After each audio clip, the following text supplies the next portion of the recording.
감사합니다. 오늘 말씀은 요한복음 21장 15절에서 17절 말씀입니다. 신약 185페이지 요한복음 21장 15절에서 17절 말씀 저하고 같이 읽겠습니다. 그들이 조반 먹은 후에 예수께서 시몬 베드로에게 이르시되 요한의 아들 시몬아 네가 이 사람들보다 나를 더 사랑하느냐 하시니 이르되 주님 그러하나이다. 내가 주님을 사랑하는 줄 주님께서 아시나이다. 이르시되 내 어린 양을 먹이라 하시고 또 두 번째 이르시되 요한의 아들 시몬아 네가 나를 사랑하느냐 하시니 이르되 주님 그러하나이다. 내가 주님을 사랑하는 줄 주님께서 아시나이다. 이르시되 내 양을 치라 하시고 세 번째 이르시되 요한의 아들 시몬아 네가 나를 사랑하느냐 하시니 주께서 세 번째 내가 나를 사랑하느냐 하심으로 베드로가 근심하여 이르되 주님 모든 것을 아시오매 내가 주님을 사랑하는 줄을 주님께서 아시나이다. 예수께서 이르시되 내 양을 먹이라. 아멘. 새해를 시작하면서 코로나 때문에 힘든 부분들도 있었지만 감사한 일들도 있었던 것 같아요. 지난 주일에 임직 및 은퇴 감사 예배가 있었는데 새롭게 세워지는 임직자들을 보면서 하나님께서 하나님의 방법으로 하나님의 사람들을 세워가심에 감사하는 시간이었습니다. 또 이제 저는 개인적으로 새해를 시작하면서 많은 분들이 주일학교 교사로 지원해 주셔서 감사했었습니다. 코로나 때문에 사람들 만나는 것도 어렵고 또 사람들 세우는 것도 어려웠었는데 다행히 많은 분들이 교사로 신청해 주셔서 주일학교를 시작할 수가 있었습니다. 새해를 시작하면서 주일학교 교사들에게 주시는 하나님의 말씀을 함께 나누고 있는데요. 지난 시간에는 하나님이 모세를 부르는 사건을 통해 하나님의 부르심에 대해 살펴보았습니다. 교사에게 가장 중요한 게 뭘까 생각해 보면 저는 하나님의 부르심인 것 같아요. 내가 왜 여기 있어야 되지? 나는 왜 지금 초등부 사역을 하고 있는 것일까? 저에게 그 대답은 하나님이 저를 불러주셨기 때문이었습니다. 내가 지금 이 자리에 있는 것이 하나님의 뜻이다라는 확신이 가장 중요했던 것 같습니다. 그런데 우리가 이런 확신을 가지는데 걸림돌이 하나 있습니다. 그게 뭐냐면 우리 자신의 부족함, 연약함, 무능함이죠. 하나님이 불러주셨다면 그 자리에 맞는 능력이나 자질이나 자격을 좀 갖추어야 되는데 그 일을 하다 보면 제 자신의 부족함을 경험하게 되거든요. 그런데 이런 부족함에 대한 인식은 하나님의 부르심에 대한 잘못된 기대를 가지고 있기 때문입니다. 하나님은 내가 할 수 있기 때문에 나를 부르신 것이 아니라 하나님이 하실 수 있기 때문에 우리를 부르신 것입니다. 그래서 항상 이 말을 기억하셔야 돼요. 하나님은 탁월한 자를 부르시는 것이 아니라 부르신 자를 탁월하게 하신다. 그러기에 2021년 우리가 해야 될 일은 나의 능력이 아닌 하나님의 능력을 의지하는 것입니다. 2021년이 하나님을 의지하며 믿음으로 순종하는 한 해 되시기를 주님의 이름으로 축복합니다. 오늘은 교사특강 두 번째 시간으로 예수님이 베드로를 다시 부르시는 이야기입니다. 하나님은 우리의 실수나 실패에도 불구하고 다시 우리를 부르시는데요. 교사의 삶을 한마디로 얘기하면 실수를 통해 성장하는 삶이다라고 얘기할 수 있을 것 같아요. 그래서 교사가 반드시 겪어야 될 경험이 있다고 한다면 그건 넘어지는 경험이지 않을까 싶습니다. 사람들은 누구나 서로 다른 상처를 가지고 살아갑니다. 그래서 산다라는 것은 어쩌면 상처받는 것을 선택하는 것일 수도 있습니다. 사람들은 이렇게 상처받는 것이 싫어서 다시 시도하는 것을 포기하기도 합니다. 하지만 성경은 상처가 저주가 아니라 하나님을 특별하게 만나는 기회라고 우리에게 말씀해 주세요. 오늘 예수님은 과거에 상처가 있는 베드로를 특별하게 만나 주시고 그 상처를 치료해 주십니다. 베드로를 찾아오셔서 그 상처를 치료해 주시는 그 하나님을 오늘 이 밤 우리도 만났으면 좋겠습니다. 오늘 말씀의 배경을 먼저 좀 살펴보겠는데요. 예수님이 십자가에서 죽으신 후 제자들은 예수님을 만나기 전의 자리로 다 돌아가 버렸어요. 다시 원상복귀가 되어버린 거죠. 갈릴리 출신의 제자들, 베드로를 비롯한 제자들은 갈릴리 바다로 돌아갔고 고기 잡는 일을 다시 시작했습니다. 그런데 그렇게 돌아가서 열심히 일을 했는데 한 마리도 잡지 못했어요. 밤새도록 일하고 피곤한 몸으로 집으로 돌아오고 있는데 멀리 해변에서 누군가가 질문을 합니다. 고기를 잡았냐고요. 한 마리도 잡지 못했다고 하니까 배 오른편에 그물을 던져보라고 얘기합니다. 그래서 그 말대로 그물을 던졌더니 그물 가득 고기가 잡히게 되죠.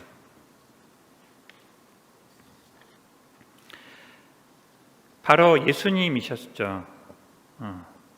베드로는 그분이 예수님이라는 것을 아는 순간 배가 예수님에게까지 가는 것을 기다리지 못해서 겉옷을 두르고 바다로 뛰어들어 헤엄쳐 예수님께로 갑니다. 예수님은 그런 베드로를 위해 모닥불을 피워놓고 생선과 떡을 준비해 놓으셨습니다. 드디어 예수님이 죽으시고 부활하신 후 오랜만에 예수님과 제자들이 만났어요. 그러나 누구도 쉽게 얘기를 꺼내지 못했습니다. 왜냐하면 제자들 모두가 예수님이 잡히시던 그날 밤에 다 예수님을 버리고 도망갔기 때문이었죠. 입이 10개라도 할 말이 없는 거예요. 그렇게 어색한 침묵이 흘렀어요. 그 중에 베드로는 예수님의 수제자였고 누구보다도 베드로를 사랑하는 제자였지만 자기가 다짐한 대로 다른 사람은 다 떠나도 나는 예수님을 버리지 않겠다라고 그렇게 호언장담을 했는데 예수님이 잡히시던 날 밤 어린 계집종이 그의 믿음을 완전히 무너뜨려 버렸죠. 당신도 그들과 한패라는 그 말에 베드로는 예수님을 알지도 못한다고 부인하며 예수님을 저주했습니다. 그래서 예수님을 3번 부인한 그날 밤은 베드로에게 가장 괴롭고 슬픈 밤이었습니다. 다시는 기억하고 싶지 않은 가장 끔찍한 순간이었습니다. 예수님을 부인하던 그때 베드로는 모닥불 옆에 서 있었습니다. 그래서 베드로에게 이 모닥불은 자신이 예수님을 부인했던 사건을 떠올리게 하는 어떤 시작점, 모티브가 돼요. 베드로에게 모닥불은 자신이 살기 위해 사랑했던 사람을 버렸던 사건이었고 자기 자신에 대해 실망하고 분노했던 시간이었습니다. 그래서 2번 다시 꺼내고 싶지 않은 그런 사건이었어요. 나의 모든 자존감이 무너져서 이제는 어떤 것도 할 수 없다고 포기하게 만드는 사건이었어요. 왜 하나님은 베드로가 3번씩이나 부인하도록 허용하셨을까? 만약 베드로가 한 번만 부인했다면 그때는 내가 너무 당황해서 실수로 그랬어 라고 얘기할 수도 있었을 것 같아요. 그런데 예수님은 베드로에게 3번씩 부인하게 하심으로 그건 실수가 아니고 그것이 바로 베드로의 본 모습임을, 베드로가 가지고 있던 그 자신의 연약함임을 깨닫게 하십니다.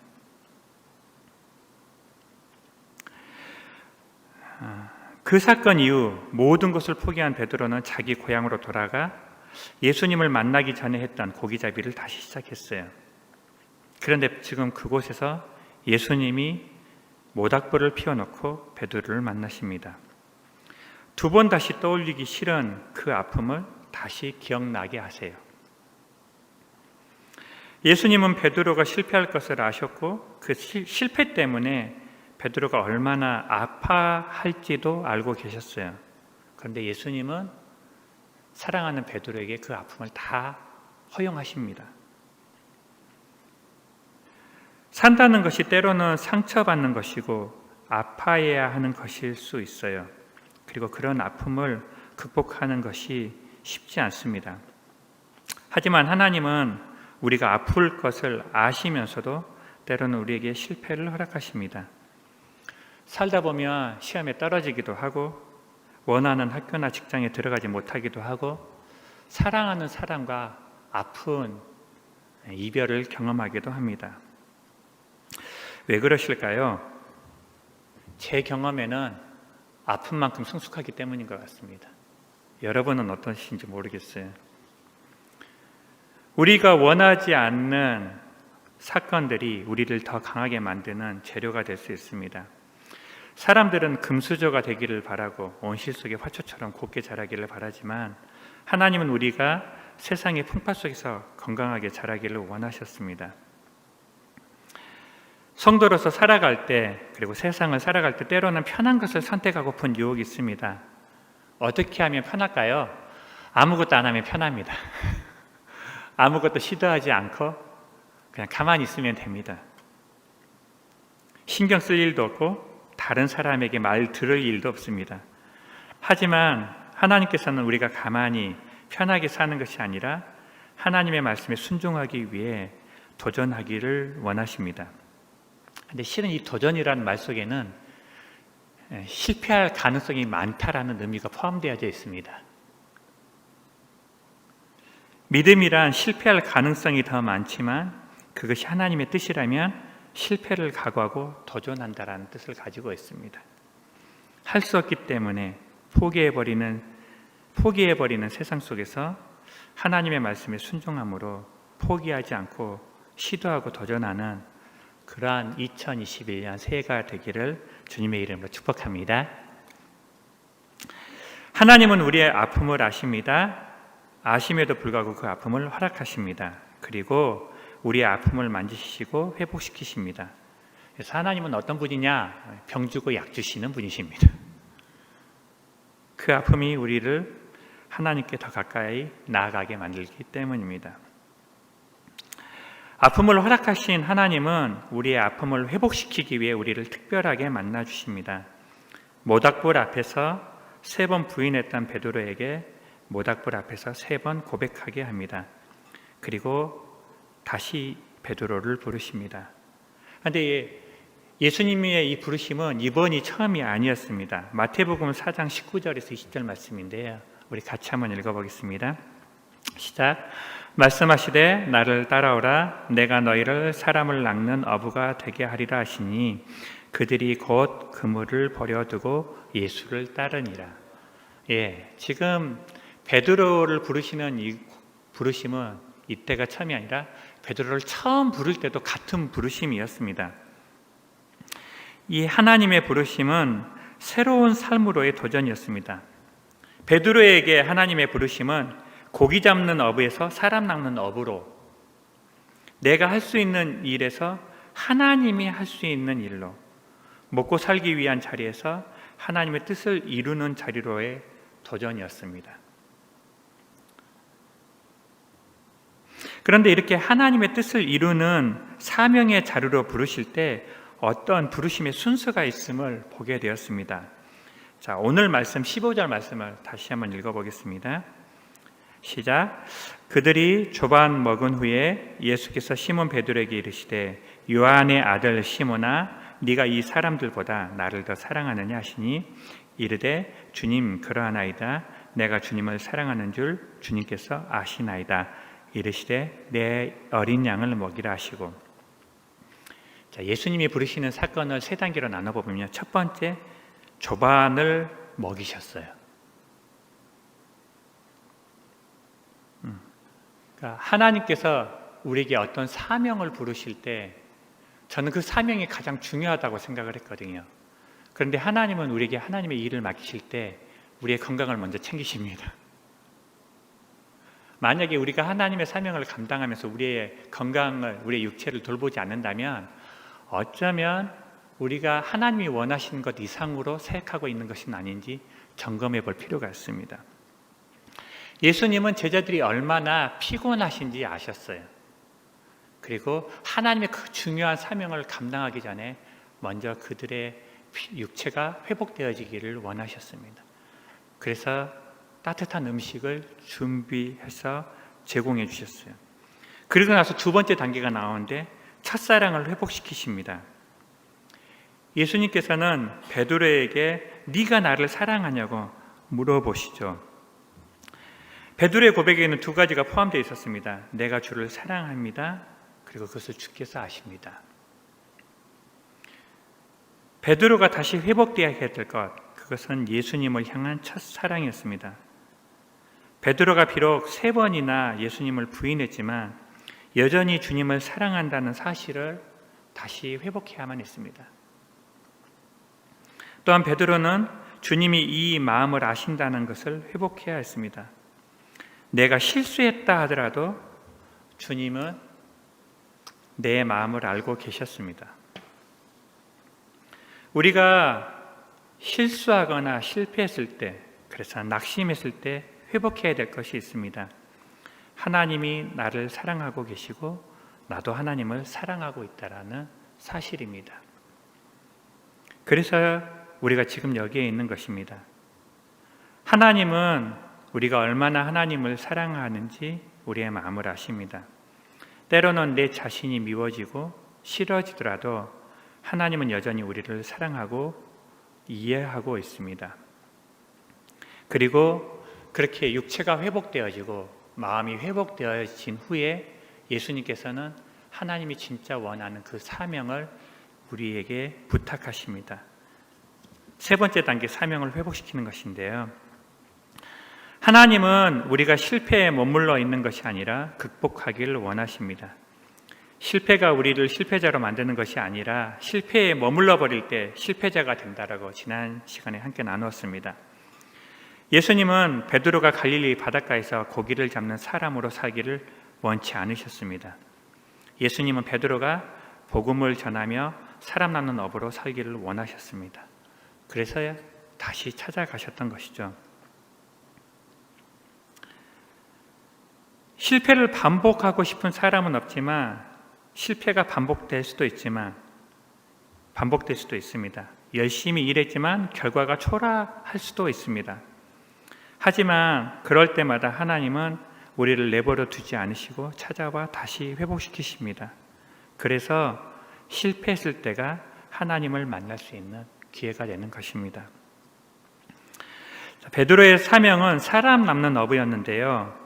하나님이 맡겨주신 사람들을 돌보는 것이었습니다. 그런데 베드로가 그 사명을 감당하려면 먼저 회복이 돼야 됐죠. 예수님을 3번이나 부인하고 다시 영적 지도자로 제자들을 이끄는 것은 쉬운 일이 아니었을 것입니다. 그래서 예수님은 그에게 사명을 맡겨주기 전에 그의 마음을 회복시켜 주셨습니다.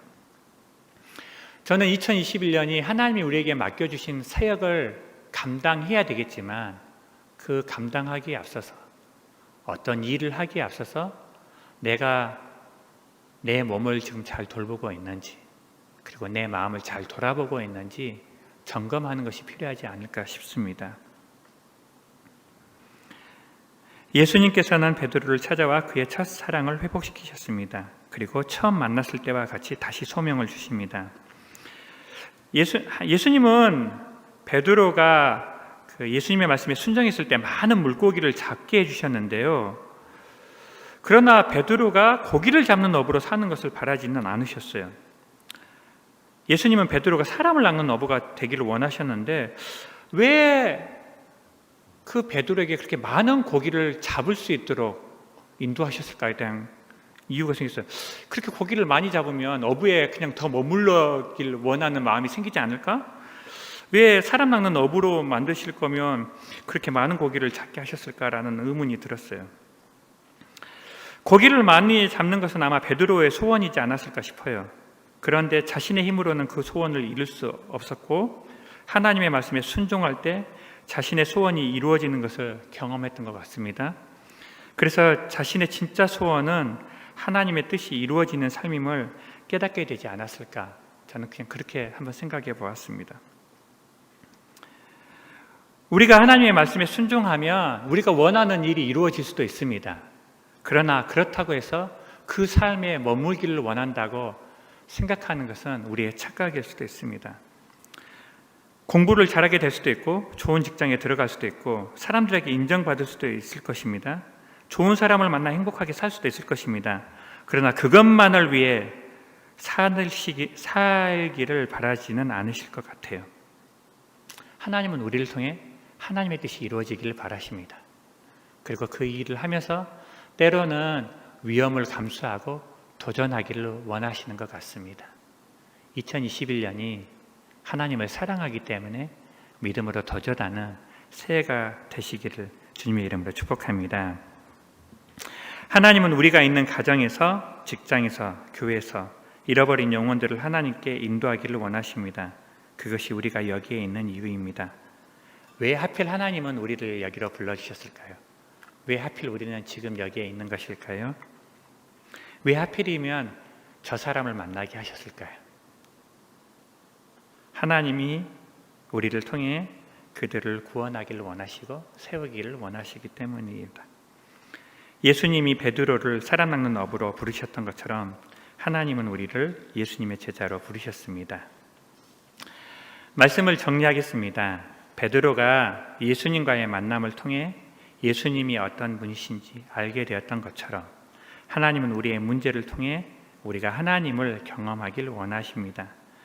그러기에 어떤 문제를 가지고 있든지 또 어떤 상처를 가지고 있든지 그 문제와 상처 때문에 더 주님 앞에 나아가시기를 주님의 이름으로 축복합니다. 예수님을 부인한 베드로를 찾아와 그의 육체적인 허기와 마음의 아픔을 회복시키신 후에 사명을 회복시키셨습니다. 하나님은 우리의 아픔을 아시지만 그 아픔을 허락하십니다. 아픔은 하나님을 특별하게 만나는 기회이기 때문입니다. 그 아픔을 통해 우리를 특별하게 만나주시는 하나님을 경험하기를 원합니다. 그리고 하나님이 주시는 사랑 남는 어부의 사명을 믿음으로 감당하는 저와 여러분 되시기를 주님의 이름으로 축복합니다.